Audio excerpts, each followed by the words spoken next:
की ना ट्विटर पर ऑडियो लीक हो रही है जिसमें वो दो गैर मालूम अफराद से बात कर रहे हैं कि बाबर आजम को जल्द से जल्द कैप्टनसी से हटाना चाहिए, ऐसा मतलब कुछ बातें चल रही है। सर आप इससे रिलेटेड क्या बताएं? बात नहीं हसन तो इसलिए खेला था कि नसीम शाह नहीं था ना। नहीं अब्बू नसीम शाह नहीं था। एक बंदा है जो सलाह का नाम प्लेयर्स एजेंट है, उसे नेशनल टीम के 8 प्लेयर अपने साथ काबू किए हुए, उसे एक कॉन्ट्रैक्ट साइन किया हुआ और इतना क्रोक का आदमी है।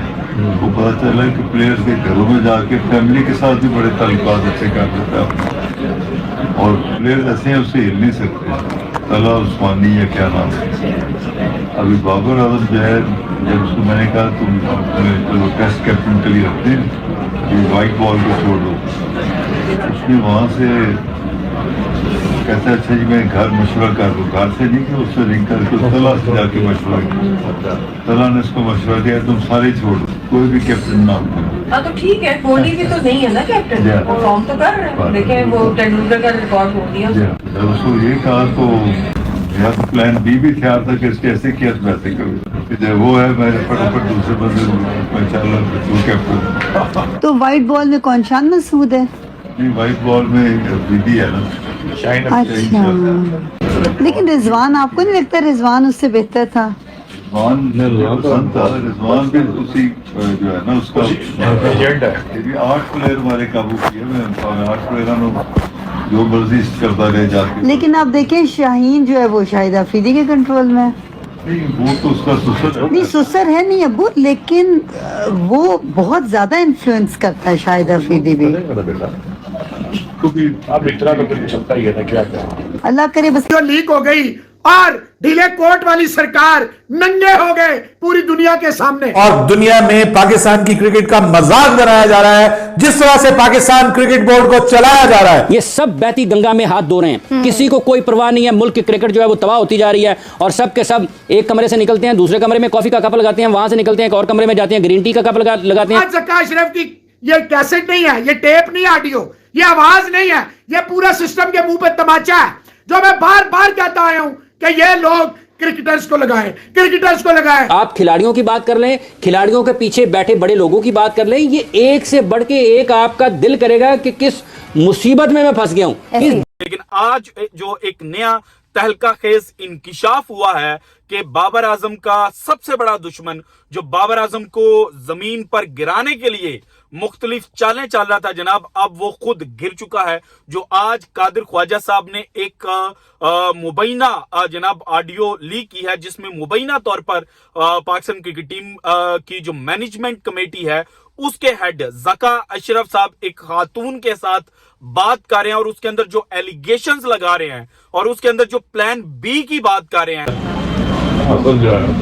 नहीं अब्बू नसीम शाह नहीं था। एक बंदा है जो तला बंदा उसका नाम प्लेयर्स एजेंट है, उसे नेशनल टीम के 8 प्लेयर अपने साथ काबू किए हुए, उसे एक कॉन्ट्रैक्ट साइन किया हुआ और इतना क्रोक का आदमी है। वो पता चला कि प्लेयर्स के घरों में जाके फैमिली के साथ भी बड़े ताल्लुकात अच्छे कर देता है। जिस तरह से ज़का साहब बात कर रहे हैं ऑडियो टीम मतलब कन्वर्सेशन में, फिर दूसरा मुझे ये समझ में नहीं आता कि एक चेयरमैन पाकिस्तान क्रिकेट बोर्ड का जिसको इतनी बड़ी जिम्मेदारी दी गई है, how can he share such confidential and internal information with anyone. I don't know who that, मतलब वो खातून कौन है, वो बंदा कौन है, लेकिन वो अब्बू कह रही है, लेकिन how can you share this with anyone यार, ये तो सारी कॉन्फिडेंशियल इन्फॉर्मेशन है पाकिस्तान क्रिकेट बोर्ड की इंटरनल चीज़ें हैं, पता नहीं क्या क्या शेयर करते होंगे ज़का साहब। अब उसमें जिस तरह ज़का साहब बात कर रहे हैं, अच्छा उसमें वो फिर पूछती हैं कि भाई आपने मोहम्मद रिजवान को क्यों नहीं बनाया, मतलब कप्तान वाइट बॉल क्रिकेट का, वो तो बड़ा अच्छा परफॉर्मर है, ये वो करके। तो वो उस खातून को पता नहीं था, तो वो उसका बंदा कहता है कि नहीं वो उसको बनाया है, शाहीन शाह अफरीदी को बनाया। तो वो फिर वो खातून कहती है अरे वो दोनों कहते हैं ज़का साहब तो भाई वो शाहीन शाह अफरीदी तो अपने सुसर के बहुत इन्फ्लुएंस में, मीनिंग शाहिद अफरीदी, जिस पे ज़का साहब कहते हैं हाँ ये तो है चीज़, लेकिन अब क्या करें, कुछ चीज़ें मतलब लेके चलनी पड़ती है। मैं ये तो नहीं कहता हूँ कि ज़का अशरफ बाबर आजम के खिलाफ है या वो कोई ऐसी बात है जो कोई बहुत डिफरेंट है या नहीं है। मेरे देखें, जब हमने एशिया कप से लेकर वर्ल्ड कप के अख्ताम तक जो चीज़ें खिलाड़ियों की सिलेक्शन के एतबार से, फिजिकल फिटनेस के एतबार से और दूसरी बहुत सारी चीज़ें ऐसी हैं जिनके ऊपर हमने उसको बहुत ज़्यादा खुले अंदाज में गुफ्तगू नहीं की, लेकिन हमने अपना पैगाम जो मालूमात थी, जो नज़र आ रहा था, वो अपने लोगों तक, पाकिस्तान के लोगों के सामने रखनी। किसी को अच्छा लगे, किसी को बुरा लगे, ठीक है, पाकिस्तान में अगर कहीं ये बात किसी ने नहीं की कि एबिलिटी क्वेश्चनेबल है, तो उसने ये जानते हुए अगर नहीं की तो उसने अपना फर्ज अदा, जिम्मेदारी नहीं निभाई।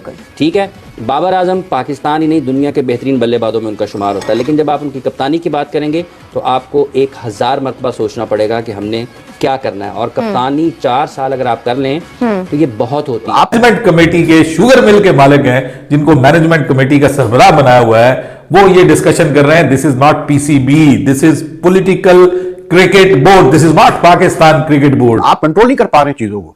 आपने ये तक कंफर्म कर दिया कि जी टीम के अंदर ग्रुपिंग है और टीम के अंदर 7-8 लड़के जो है वो चला रहे हैं सारी चीजें। आपने ये तक कंफर्म कर दिया। आपने ये तक कंफर्म कर दिया कि जी पाकिस्तान क्रिकेट बोर्ड को ये जो एजेंट है तला रहमानी साहब जो है साया कॉर्पोरेशन के, जिनके रूस्टर पे 8 सीनियर प्लेयर्स पाकिस्तान टीम के जो है साइंड ऑन है। शादाब खान को इसलिए हिस्सा बनाया गया कि बाबर आजम अपने दोस्तों को खिलाता है, बाबर आजम अपने दोस्तों यारों को मौका देता है और किसी को मौका नहीं देता। ये तो सारी कॉन्फिडेंशियल इंफॉर्मेशन है, पाकिस्तान क्रिकेट बोर्ड की इंटरनल चीजें हैं, तो पता नहीं क्या क्या शेयर करते होंगे ज़फ़र साहब। आज ये ज़क्का अशरफ की बातें नहीं है, ये हमारे पूरे सिस्टम पे ये कहते हैं शूट इन द फुट। खुद आप अपने आप को यहां रख के ना गोली मार दें, तो ये है पूरा हमारा सिस्टम नंगा हो गया। आर्मी चीफ साहब, मैं आपसे रिक्वेस्ट करता हूं, प्लीज इधर भी थोड़ा सा ध्यान दे दें क्रिकेट पे।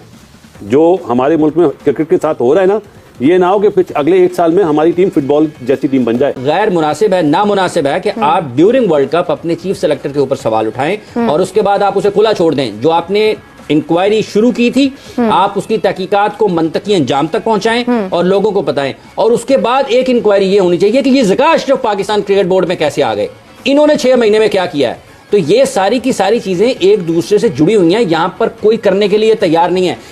इसकी वजह यह है कि सबके मफादात जुड़े हुए हैं एक दूसरे के साथ। आप प्लेयर्स मैनेजमेंट कंपनीज की बात कर लें, आप खिलाड़ियों की बात कर लें, खिलाड़ियों के पीछे बैठे बड़े लोगों की बात कर लें, ये एक से बढ़ के एक आपका दिल करेगा कि किस मुसीबत में मैं फंस गया हूं। बाबर आजम को, ये हमारे चेयरमैन साहब फरमा रहे, कह रहे जब बाबर आजम को मैंने कहा था कि भाई तुम जो है वो ऐसा करो कि तुम टेस्ट की कप्तानी रखो अभी अपने पास, दूसरी कप्तानियां छोड़ दो, तो वो कहते हैं, आगे से कहते हैं कि बाबर आजम ने कहा जी अच्छा जी ठीक है, मैं अपने घर वालों से मशवरा करके आता हूं। तो कहते हैं मुझे पता चला कि उसने घर वालों से मशवरा नहीं किया, उसने तला उस्मानी के साथ मशवरा किया और तला उस्मानी ने उसको मशवरा दिया कि तुम सारी जो है वो छोड़ दो, मतलब सारी कप्तानियां छोड़ दो।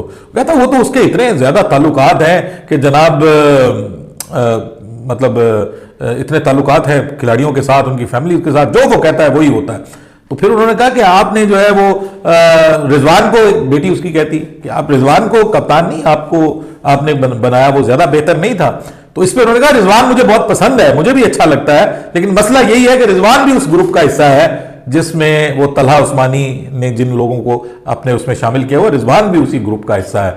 और फिर उन्होंने कहा कि अच्छा जो शाहीन शाह अफरीदी है उसको तो फिर शाहिद अफरीदी जो है वो कंट्रोल करता है, उसको शाहिद अफरीदी कंट्रोल करता है। तो इस पे वो आगे से कहते हैं कि जी नहीं ऐसा तो कुछ नहीं है। और फिर